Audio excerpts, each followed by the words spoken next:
Hello, everyone. Thank you all for joining us today. I'm Gershon Margolis. I am the founder of Imperial Advisory, and we're excited to be here with you to talk about sales tax, Nexus, hopefully lots of interesting things. Based on who signed up, I think we got lots of accountants, so not entirely surprising. I will take a moment. I will introduce the firm, and then I will welcome our guests and let them share some insights with us. Looking forward to learning a lot.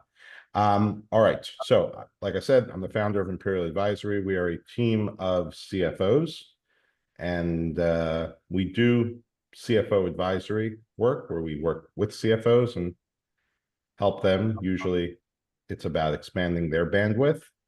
And we also work with smaller companies where there's no CFO, and we're take on a more strategic role, working with the CEO and often expanding down into helping manage projects, people, initiatives, etc.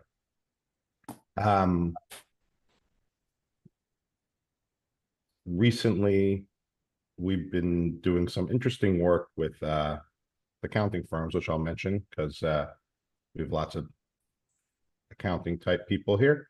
We have this accountant who's been sending us a lot of things he doesn't want to be doing. So he's got a client that's not audit ready.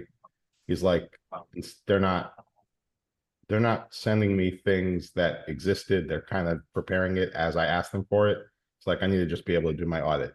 So we're helping them get ready so that when he does the audit, it'll be smooth and simple and they'll pass, hopefully.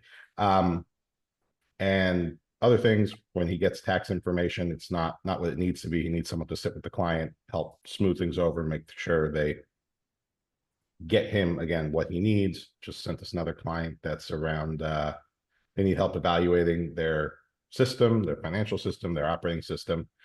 So we'll hopefully be helping with that. Anyway, some interesting stuff. So back to our topic for today. Topic for today is sales tax clarity, navigating Nexus, taxability, and compliance for your clients. We're very pleased to be here with Wayne and Melissa, who were invited by Dean, one of the members of our team. I'll take a quick moment to welcome the people from our team who are here today. And if I don't see your face, I have trouble welcoming you, but we're still happy you're here. Dean, welcome. Brittany, you have your name, so I could do that. Thank you for setting this up, Brittany. Barry, good to be here with you. Mark, welcome. Tom Amado, good to see you all. All right, and welcome to all of our other guests. And without further ado, Wayne and Melissa, take it away. Sure. Thank you. Thanks for the intro. I'll just give a quick background on myself, and then Melissa can as well, and then we'll jump into the presentation. So I'm Wayne Trumbull. I'm a tax partner with Anderson.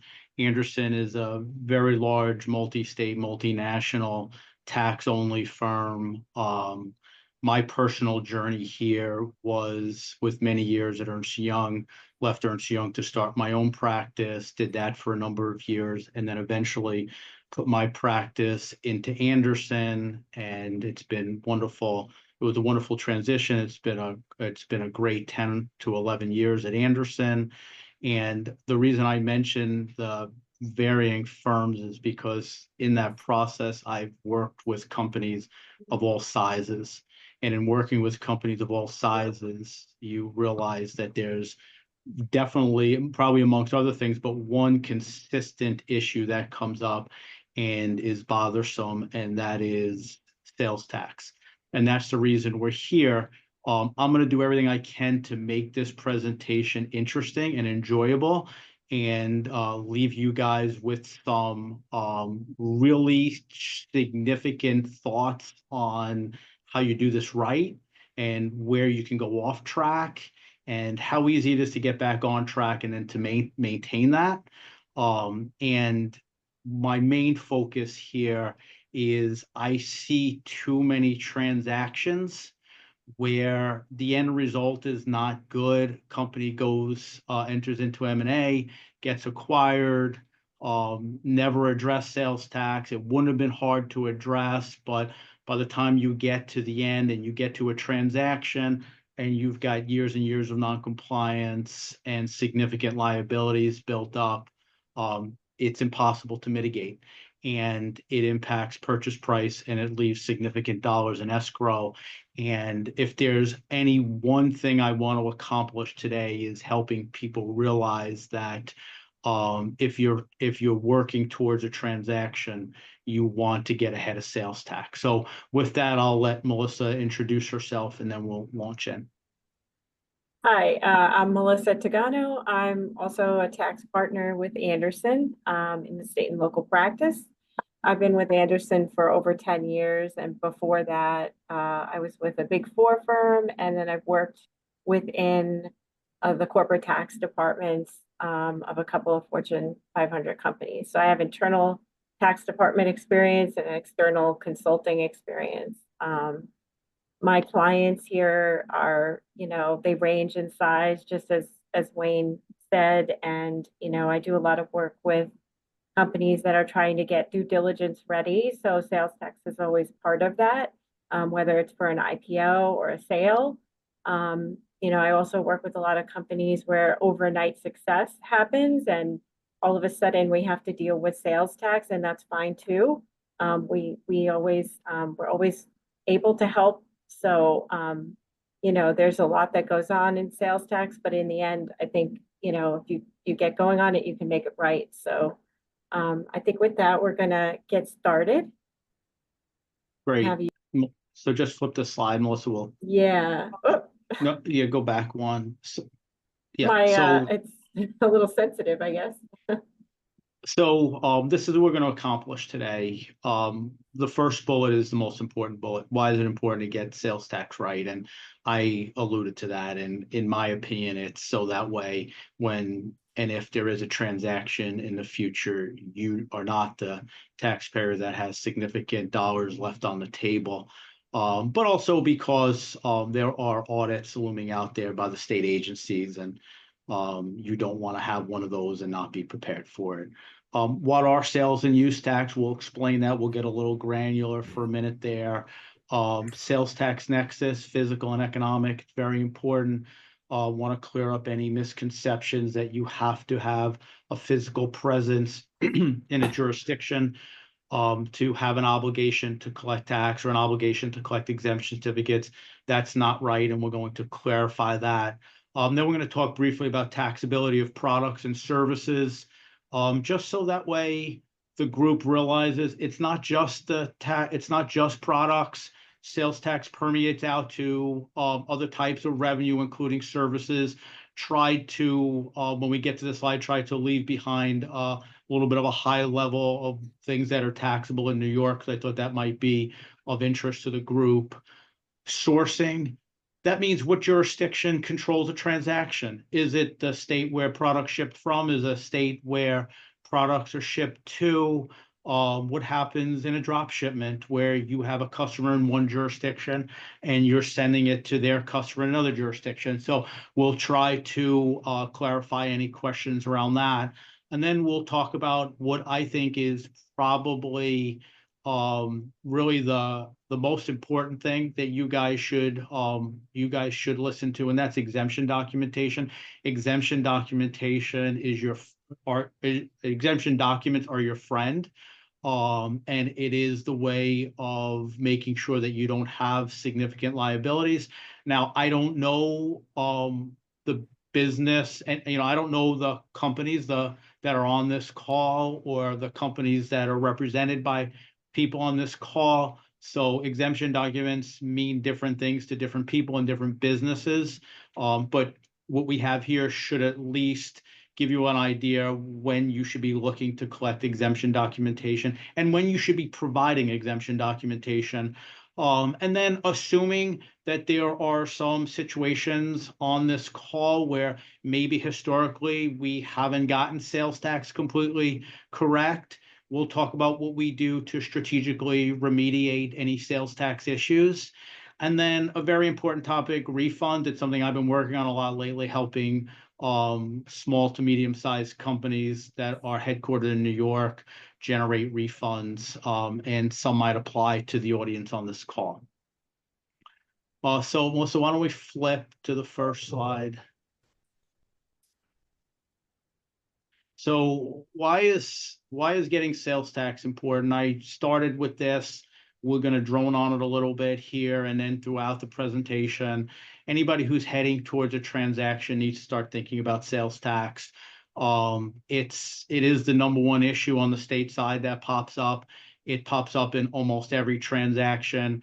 I can say that for my clients that I do work for on a regular basis, I make sure that they have their sales tax issues addressed and buttoned down.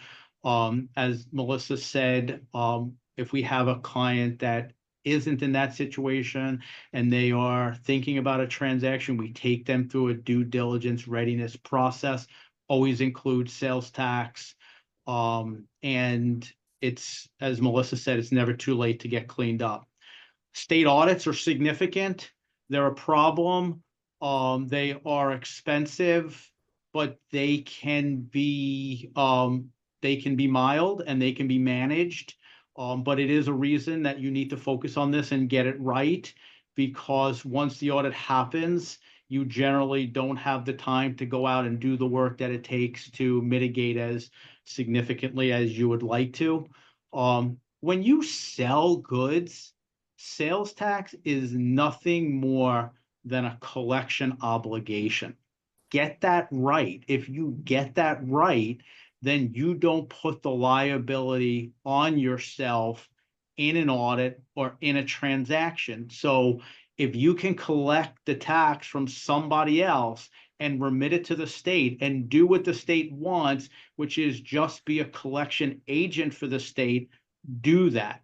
Get it right. If you get it wrong and you don't collect, that's when the liability can be imputed upon you, your company, or your client. So there's a significant motivation to just collecting and getting it right and not making it your liability.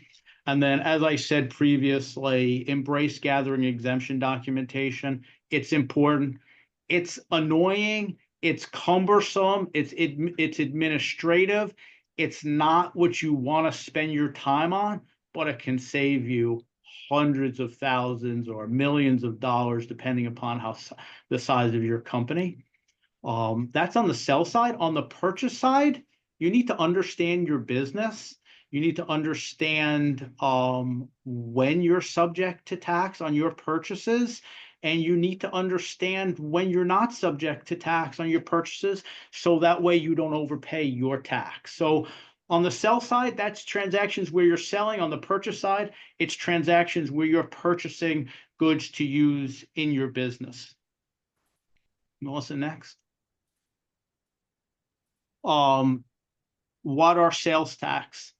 What are sales and use tax? So sales tax is a tax on the consumer. It's on consumption of goods and services. Here in the United States, our system of taxation is to find the end user. When a transaction gets through all of its multiple levels and finds the ultimate consumer, that's when the tax applies. The transactions leading up to that, there's an exemption in play and there's exemption documentation in play, so that ultimately no one pays tax until we get to the ultimate consumer. That's a little bit of an exaggeration. There are some situations where it's not the ultimate consumer. Contractors in a construction situation is a good example of that. There are 45 states. Everybody probably knows that there are 45 states that impose sales tax, plus the District of Columbia. There's 5 states that do not impose a sales tax. It's New Hampshire, Oregon, Montana, Alaska, and Delaware. And a caution on Alaska, if anybody's selling to Alaska, there are local level taxes within Alaska that may apply, even though the state tax does not apply. I bolded and underlined collection obligation. I said it previously. Sales tax on the sell side does not have to be your liability. Just understand it and collect it when you need to collect it, remit it to the states properly, and you will mitigate all of your liabilities. Sales tax on the purchase side, again, I mentioned this a little bit previously. That's called use tax. That's when you make a purchase and the vendor does not charge you sales tax, and you have the obligation to remit the tax, accrue and remit the tax, even if your vendor does not charge you tax. You are not relieved from your tax burden just because your vendor does not charge you tax. A vendor's mistake does not mean that you've benefited or you've gotten outside of the tax. And New York State is very aggressive in auditing companies that are located in New York, have their facilities in New York and their business property. And those audits sometimes don't focus on the sell side. They'll just focus on the purchase side and making sure tax was paid on business assets. Next slide. So this is just a cute chart on which Quick states question. have. Yeah. Can the state go after both the entity that did not pay the tax and the entity that did not collect? That's a great question. And if there are any other questions, by all means, please jump in, anybody. So the answer is yes. We're going to get to that a little bit later in the transaction. The answer should be they aren't allowed to. And if you can connect all the dots, Gershon, the answer is no. But when let's say, for example, you don't charge tax, and let's say your customer pays the tax on their own, okay? And then you get audited and you don't know that your customer collected the tax and you can't get the documentation from them or they're out of business. The state can assess the tax against the seller as well. Some general, that's a little bit of general advice there, Gershon. There are some, if we got into state specifics, maybe the answer would be a definite yes, or the answer might be a no. But from a general situation, if you don't have the documentation to support that your customer paid, yeah, for sure, the state can assess against the seller. Okay, thank you. Melissa, you could flip. So Okay. I think you're going to pick up here, Melissa, right, with Nexus? Yeah, so here we want to talk about what is sales tax nexus, and what we mean is when does the company cross the threshold to have to collect and remit sales tax in a state. So how do you cross the threshold in a given state? The first way you could cross the threshold is physical presence. And physical presence is really just either a permanent location in the state, like a permanent office, a warehouse, if you are storing inventory, but even if it's not your warehouse and you own that inventory. And then the other way you could have physical presence is through your people. You either would have an employee working in the state. It's common now for a lot of companies to have people working all over the place with the remote employee economy we're in. And you could also have people running around soliciting sales. So they're entering the state and they're creating a physical presence for the company. And physical presence has always been around. It's always been one of the thresholds. And then in 2018, we were introduced to a new threshold. There was a court case called, there was a Supreme Court case. It's South Dakota versus Wayfair. It happened in 2018. And here we were introduced to an economic nexus threshold, which just means we're going to look beyond the physical presence. So we're capturing more out-of-state sellers through looking at revenue thresholds and looking at transaction thresholds. So two ways you can have economic nexus here is you would exceed a certain defined revenue threshold in a given state, or you're making so many sales, you exceed a transaction threshold. In more cases, we see exceeding revenue threshold as really the line, but the transaction threshold is also part of the rule.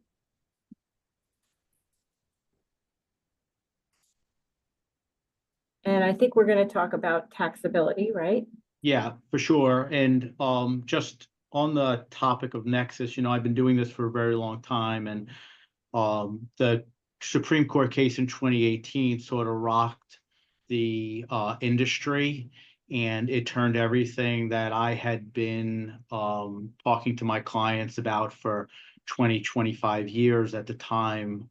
It turned everything on its head, and it's where we see a lot of companies caught off guard.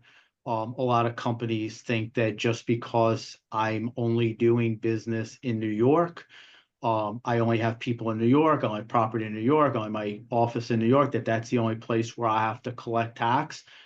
It's wrong. And you need to embrace this concept of economic nexus. The thresholds are low, as Melissa alluded to, $100,000 of sales or $200,000 of sales, 100 or 200 transactions. It varies by state, but it's critical for companies to know that and to be aware that just because they're doing business physically in New York doesn't mean that they don't have an obligation potentially throughout the whole entire country. Okay, so with that, product taxability, mentioned this a little bit throughout the first couple slides. It's tax on the ultimate consumer here in the United States, works differently outside the United States, but here in the US, it's on the ultimate consumer. It's generally due on all sales of tangible personal property, tangible goods. So if you sell something that's tangible, that is always going to be subject to tax unless an exemption applies. And but you can't also look past services, and you certainly cannot look past software. Software permeates through every single business. So you have to be very focused on your sale of tangible goods. You have to understand if your services are subject to tax or not. And if you're selling software or software related services, that's an area of great focus with the states. Now, exemptions can apply, as we talked about. You could have an exempt customer. Gershon, you have a question? Yeah, when you say software, selling software, is that also SaaS? Yes. Which is more like leasing? Yeah. Yes. And it varies from state to state. But in the old days where things were on a desk and were purchased at a store or mailed to a customer, it was a little bit clearer. And the statutes that are on the books of the states made it clear that that was taxable. When the world started to shift to SaaS and software as a service and web access software, we've gone through over the last 10 to 15 years differing interpretations of statutes, new legislation that are broader in nature to capture more than just software that's on a tangible medium. So we've seen over the last 10, 15 years, a clarity around when is software delivered in various different ways or not delivered subject to sales tax. But that is definitely a state by state determination. Here in New York, software delivered in any manner, I have it as the third one on the list below. Software delivered in any manner is subject to tax. Software as a service is subject to tax. There was litigation on that. The main issues in the litigation were the statutes say software delivered in any manner, and taxpayers would argue, but it isn't delivered. We have to go and access it. And New York ultimately prevailed and said, when you access it, you're taking constructive possession. And they made the argument that constructive possession was the same as delivery. And the department prevailed, and software delivered in any manner is subject to tax in New York. However, I will say this, and I don't want to get too overly technical and lose people, but when you have SaaS, sometimes it truly isn't software. Sometimes it is some other service that is just enabled by software. And there is still room in the world of sales tax to make the argument. And it really comes down to, well, what's the true object of the transaction? Why did the customer come to you? What are they looking for?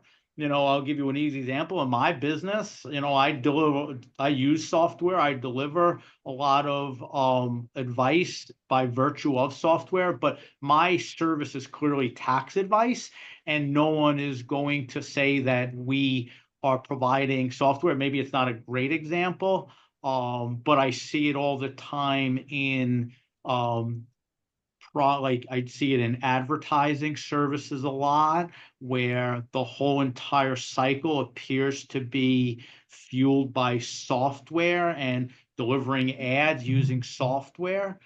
But sometimes there are humans in there that are designing the advertisement, that are making the ultimate determination about how their client's revenue is spent before the software serves the advertisement. So there is room to argue that I'm not selling SaaS, I'm selling a web-enabled service. It's a fine line. It is a line that needs to be carefully considered, but it is still a line that is out there and deserves some thought. So for New York, I just provided a quick list because I assume that most people would be in New York. Sale of goods is taxable. Shipping is also taxable when the underlying goods are taxable. And I'm talking specifically New York. Sale of software is taxable, delivered in any manner. Software maintenance agreements can also be taxable. It sort of comes down to what is being provided. Is it truly just a service, or are there elements of software that are being delivered in your software maintenance agreement? And the easy example is most software maintenance agreements say that we're also going to send you bugs, patches, fixes, additional updates, etc. And when it includes those items, it's subject to tax in New York. Repairs and maintenance services are taxable. Security services are taxable. Building maintenance is taxable. That's not an exhaustive list. I provided that list just so people would take a step back and say, oh, it isn't just a sale of products. I might be buying some of these things for use in my business, and I need to know how they're taxed, or I might be selling some of these services, so I need to know if I need to collect tax. And there's no way we could go through taxability in 45 states, nor would you want us to. But the main point is you just need to know what the tax rules are in the states where you're selling to. Also, you can flip. Go ahead. Question. If you're buying something from another state, does anyone have jurisdiction over that? Or it's interstate commerce, which is not. It's as if you knew the next slide was coming. Oh, okay. So if you buy something from another state, happens all the time, right? So easy example is in North Carolina, there's a lot of furniture manufacturers, and a lot of businesses will buy furniture from North Carolina manufacturers because it's less expensive than what you can buy here locally. And so, whatever it is, desks, file cabinets, whatever else, and it's shipped from North Carolina. And it's possible that North Carolina vendor doesn't charge tax. So then your question, Gershon, is, well, is it subject to tax then? Because the vendor's out of state, they didn't put tax on my invoice. Is it subject to tax? If you rewind a couple of slides, I mentioned use tax on purchases.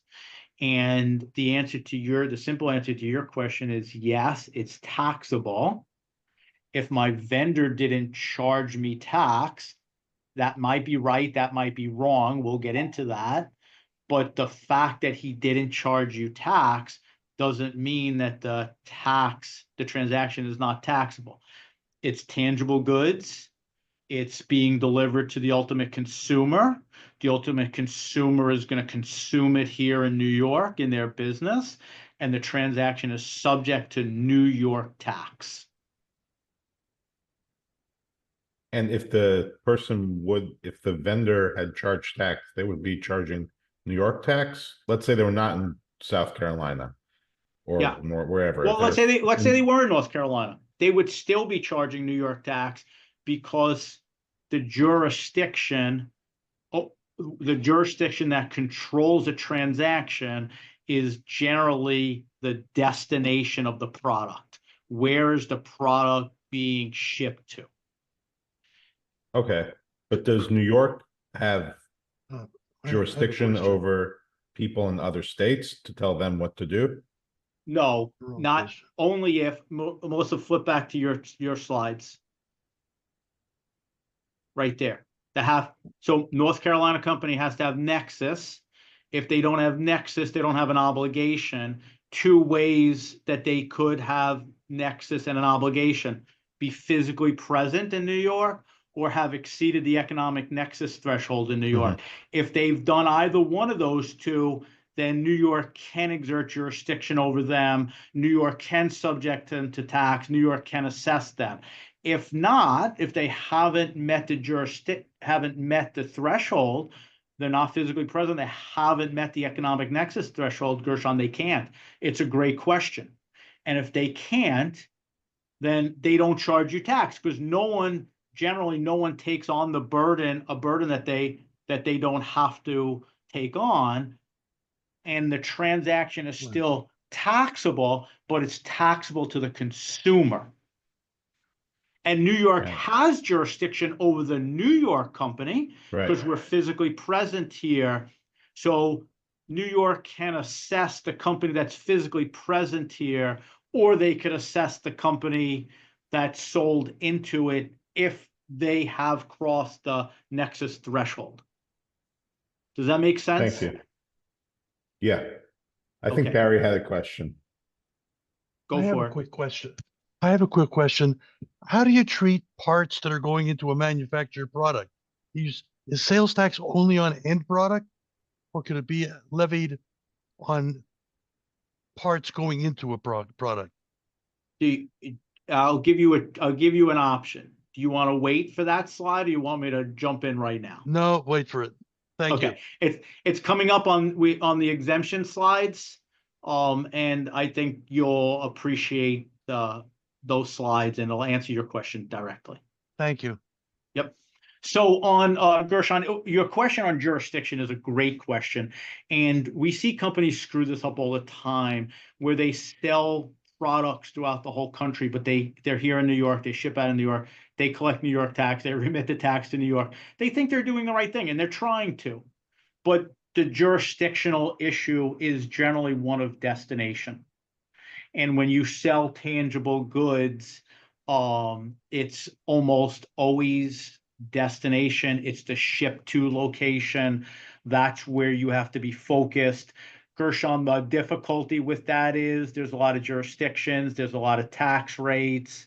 All jurisdictions tax things differently. Exemption documentation is different. But the answer is, it's the destination. On the sale of tangible goods, we look to the destination as the jurisdiction that controls. Nexus considerations are important, as we just talked about. Now, if you ship goods to one jurisdiction, you use them here in New York, let's say my example where your office is here, you buy equipment, and then subsequently, let's say you relocate to New Jersey, you pack up your office, you go to New Jersey. Well, is that equipment now taxable in New Jersey because it's subsequently used in New Jersey? The answer is yes, New Jersey would want tax, but they would give you credit for taxes paid to other jurisdictions. I don't want to get too deep into that, but if you have a product that's used in one state and then it's moved to another state, if that other state has a higher tax rate, tax could apply on that other state, but generally a credit will be provided for taxes paid to the first jurisdiction. And then when there's concurrent use, and I'm going to come back around to this, in a situation like software, where you might have the users of software all over the country, all over the world.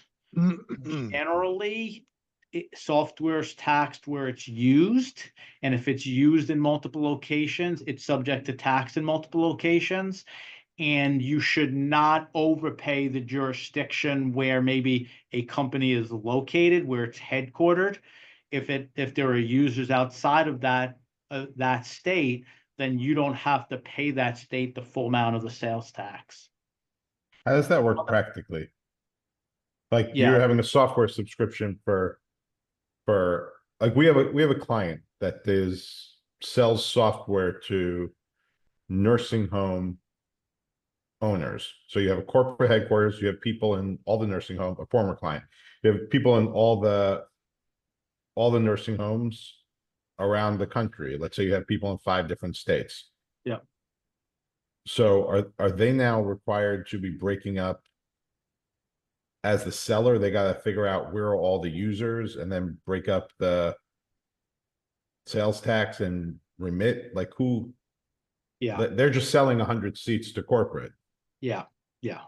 So I'm going to tell you how this is practically done, and then I'm going to tell you generally what the technical rule is.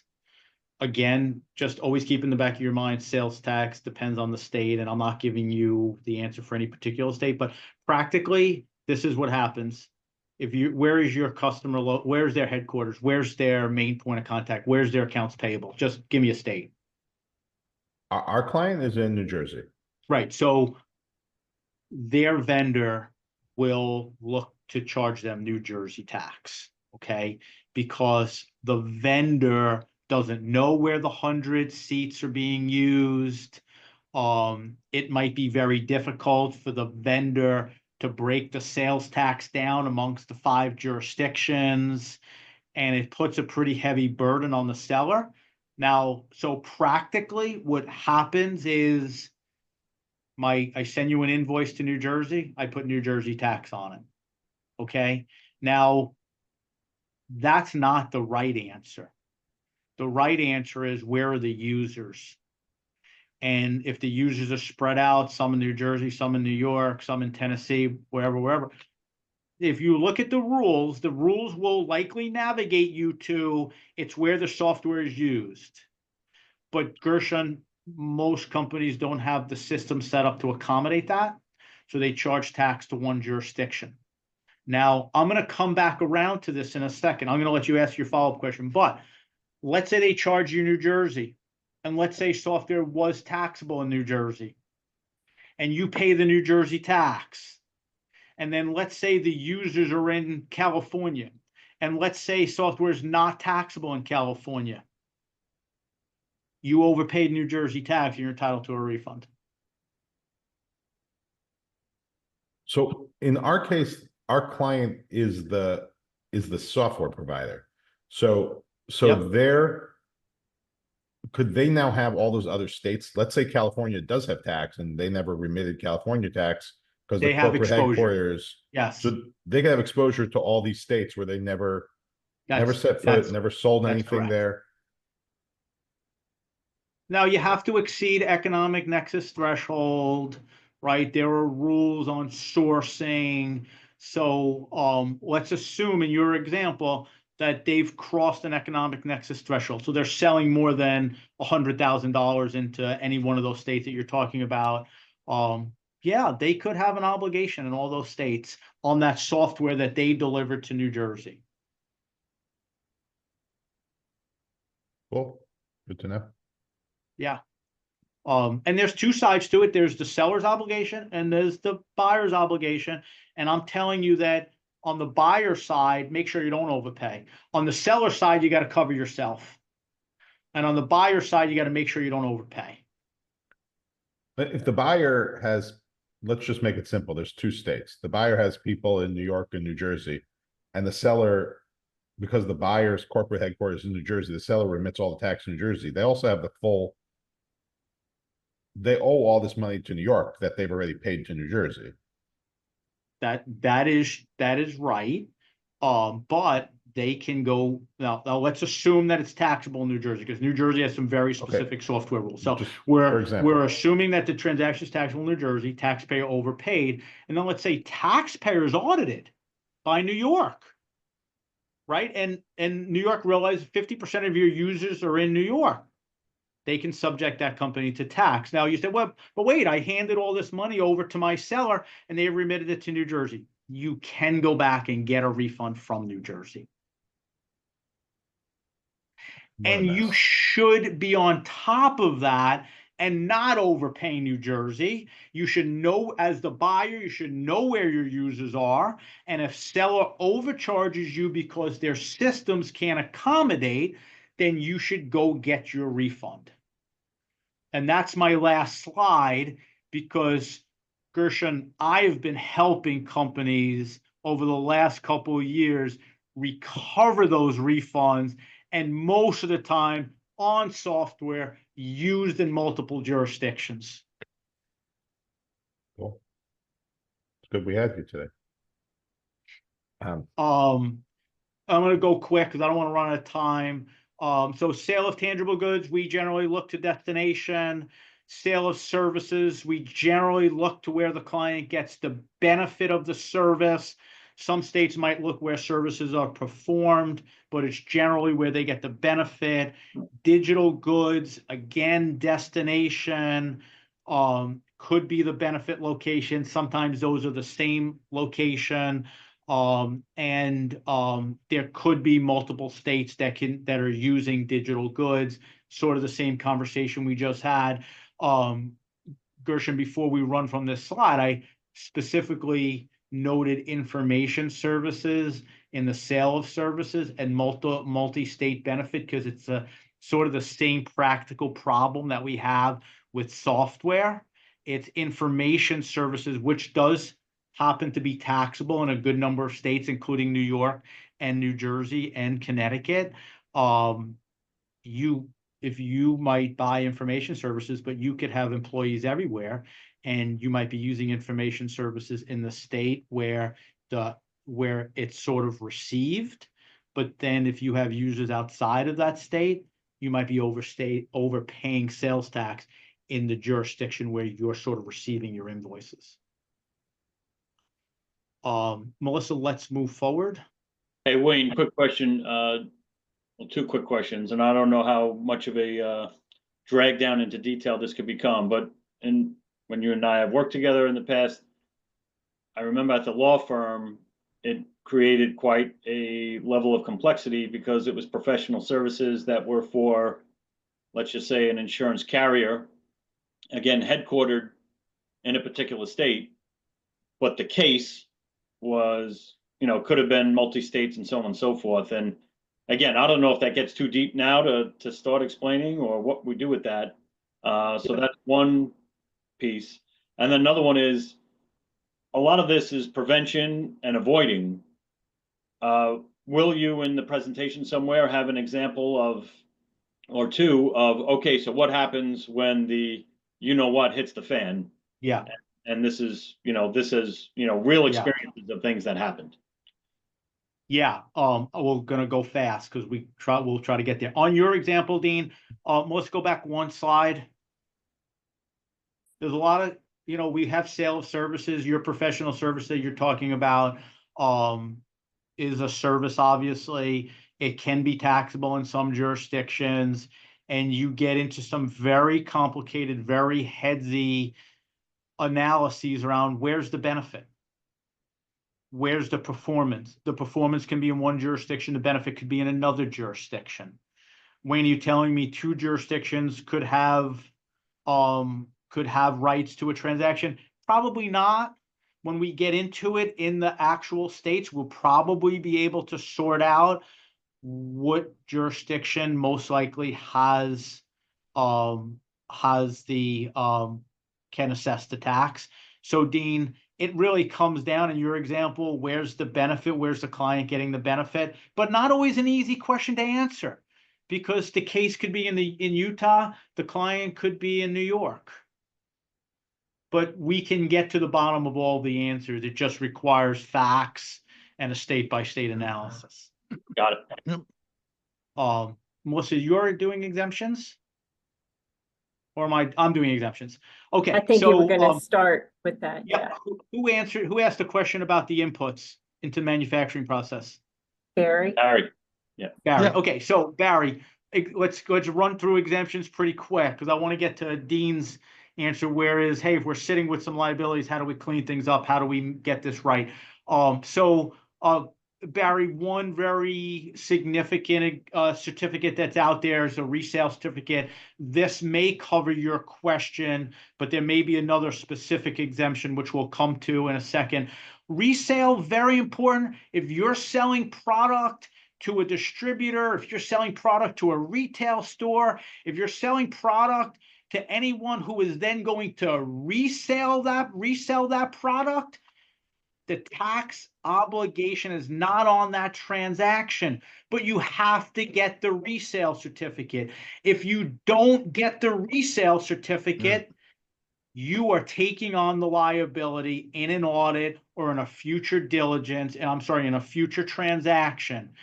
Collect your resale certificates. If you don't collect your resale certificates, you're not going to be able to go back and get them in all situations. Companies may go out of business that you should have got a resale certificate from. You won't be able to get it. You are taking liability onto yourself. It's the number one issue that we see that can be easily remediated. Dean, this partially answers your question. If you haven't been getting exemption certificates, resale certificates, and that's where your liability is, we help put a process together to go get the certificates and clean this up before the states come and look for it, or you're in the middle of a transaction and you wish you would have got it 10 years earlier. Those are resale certificates. Then you have exemption certificates. Barry, there are certificates specifically around manufacturing, inputs, raw materials, purchases for the manufacturing process, inputs, as you were alluding to. You also get into some interesting questions here about manufacturing equipment. That's generally exempt, and you can issue an exemption certificate. But then you also need to know, when does my manufacturing process start and when does my manufacturing process end? Because invariably manufacturing companies want to just continue to give them out, and they give them out too much, and they give them out to for purchases that are outside the manufacturing process. A product used in the performance of providing a taxable service. So if you provide a taxable service, let's say you are the seller of information services and you have inputs, so that way you're purchasing information that's ultimately going into the information product that you are selling. That's a lot like purchasing manufacturing inputs. Yep. And normally, almost always, there should be an exemption certificate that applies. I don't want to get into direct pay permits, but direct pay permits are situations where your customer has gone to the state and said, I don't want vendors to charge me tax. I will do all my calculations myself, and I get a certificate from the state and I can give it to my vendors. And now my vendors don't have the obligation to collect tax from me. I take care of the burden myself. The state will come after me if there's a problem. Melissa? Remediation, Dean, right? That was your question. I'm sitting here with liability. What do you guys do other than preach? What do you guys do to actually help us clean this up? And that's Melissa's slide. Yeah, so we always say to people, it's never too late. So we always say, we can figure it out. And we go through similar process with all our clients. The first thing we do is set the stage. Where are you taxable? Where did you cross the threshold? And then where are your products taxable? So then we kind of figure out, where historically did you have a liability? And if you're saying, oh, well, I should have been exempt because I'm just selling to someone else who's going to sell to someone else, but I don't have any resale certificates, we come in and we start the process. in the states where we figured out that you were taxable and you crossed the threshold, we reach out to the customers. So we look at your biggest customers and we reach out to them and we ask them a couple of questions with an XYZ letter. And that letter says, did you remit the tax yourself? Can you provide an exemption certificate? Were you ever audited and have you paid the tax to the state? So you could get proof that they maybe are exempt or they've self-remitted, and you cut down your burden of the liability. And that's sort of the first step. And when we do this piece, it blows us away all the time. You know, when we do this first step, we usually can get people into a less scary situation right off the bat, just by reaching out to customers and getting these answers. And then after we Melissa, let me just comment for a second. Go ahead. Dean, when I get these projects, my job is to get the client through the process with as little bit of liability left at the end of the day. And I take a lot of pride in that. And, you know, there's a little bit of creativity that can come into that process as well. But it is something we take very seriously. Process might start with $1 million of liability. My job's to get it down to $100,000, something that's palatable. Got it. Sorry, Right. Melissa. So then when we do get it down, we decide what are we going to do with these residual issues. So if we have some residual liabilities that we want to mitigate with a particular state, we may approach the state with a voluntary disclosure agreement request. And these agreements are helpful because if you never filed with a particular state and you don't use this type of route, they could ask you for returns going back as far as, you know, the eye could see. But when we approach the state with a voluntary disclosure request, it's anonymous. And the benefit is that you limit the period that they're able to assess you. And then also with the voluntary disclosure coming forward, you get a penalty abatement. So that second piece of the process, if we do wind up with some liability that we want to mitigate, this helps mitigate it further by limiting the state's ability to impose the tax on you. And then you get the penalty abatement, which can be a substantial savings. Yeah, and sometimes even interest abatement, even though that's not Yeah, normal. sometimes, yes. So, okay, then this is our last slide. I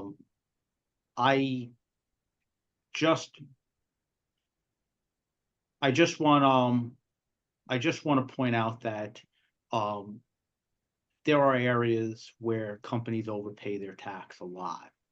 And as I said, part of my process is also recovery.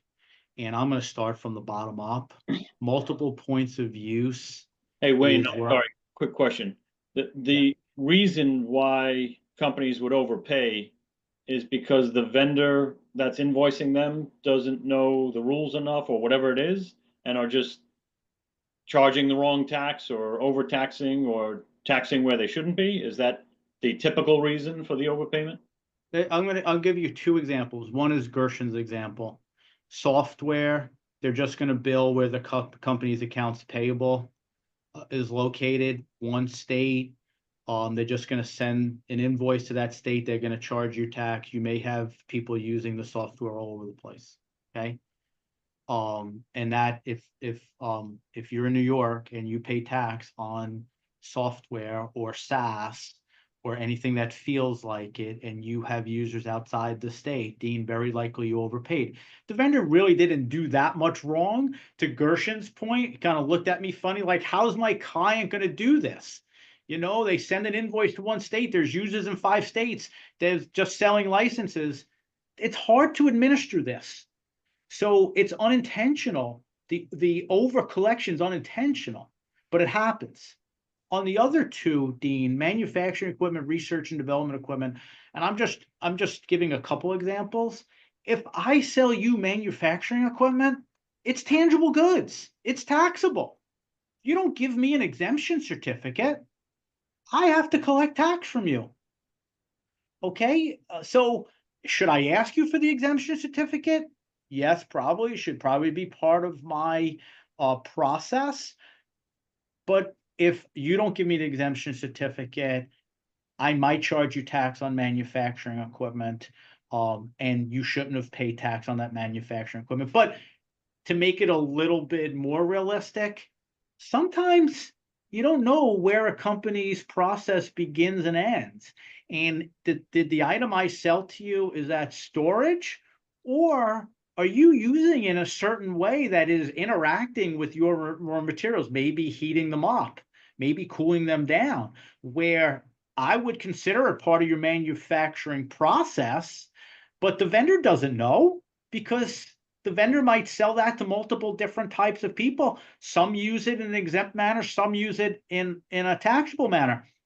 Computers, Dean, are a very good example. You might buy a lot of 50 computers for your business, right? 25 of them might go to the accounts. 25 of them might get hooked up into your manufacturing process, right? And control the manufacturing process. You paid the tax because you didn't know to give an exemption for the 25 that truly are part of your manufacturing process. So you pay tax on the whole 50. I come in, I look at that, and I see that 25 of those computers are really manufacturing equipment, and we get the refunds. Research and development is another area where companies just don't even know that they're doing research and development that would qualify. Go ahead. Where do you get an exemption certificate? Who provides it? You can, you have to be filled out properly, and this is not a one size fits all. But let's say here in New York, you can get your exemption certificate right off the state's website. Well, wait a second. Does the state have to approve the exemption, or is it all depend on if they come in and audit? Some states have to approve it. Some states issue the exemption certificates. You have a specific number on it. But in New York, if you want to issue a manufacturing exemption to your vendor, you go on the state's website, you find the manufacturing exemption certificate, you fill it out, you sign it, you give it to them. Done deal. And you hope it's right. Or you either hope it's right or you call somebody like me and I help you get it right. Thank you. We right. always, when we do the remediation process and people start getting exemption certificates, we do usually check those just to be sure that you're Yeah, getting right. good documentation, because then otherwise you didn't remediate anything, right? So, Yeah, and Barry, your customers will give you anything that will help not pay the tax. Yes. yeah, They'll give you a license to do business. They'll give you anything because they feel like they got outside the tax. Anyway, I think, Gershon, we're up against the hour. Right. I hope that this was helpful. I hope it was enjoyable. Terrific. My contact information will be in the slide. Same with Melissa's. If anybody has follow-up questions or needs help. All right. Thank you. Thank you, Melissa. Thank you, Wayne. I have to tell you both, this was by far the most interesting tax seminar I've ever been to. Yeah. well, we're glad to hear that. Thank you to all of our guests. If any of you need to reach Melissa or Wayne, reach out to us. I assume you're okay if we give out this book. Yep. Absolutely. So just please send that to Brittany unless she has it already. I put up a poll. If people can answer a couple of quick questions, that will be helpful as we continue to provide this education. And if anyone wants to reach us, mention that in the poll or reach out. Thank you, Wayne. Thank you, Melissa. Thank you. Our Oh, thank you, pleasure. Dean. Thank for you. setting this Terrific. Thank up. you, Dean. Have a good day.